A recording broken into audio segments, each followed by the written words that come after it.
পাহাড় বা সিনাই পর্বত, যেখানে দাঁড়িয়ে মুসলিম ইতিহাসের এক অনন্য অধ্যায়ের সূচনা হয়। এই পর্বতেই নবুয়াত লাভ করেন হযরত মুসা আলাইহিস সালাম।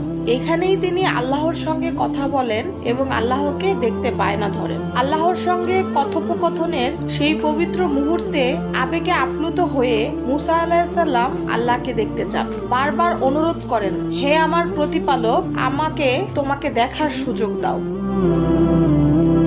এরপর ঘটে যায় এক অলৌকিক দৃশ্য।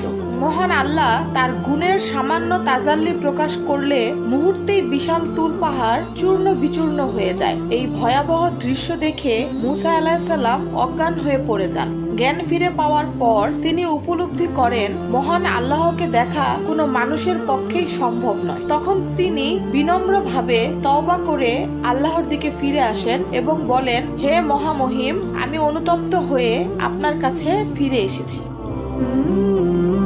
এরপর আল্লাহ তাআলা তাকে 40 দিন তুর পাহাড়ে অবস্থানের নির্দেশ দেন। এই সময়েই তার উপর নাজিল হয় আসমানি কিতাব তাওরাত। তাওরাত কিতাব হচ্ছে কতগুলো ফলকের সমষ্টি, যাতে লেখা ছিল আল্লাহর পবিত্র বাণী।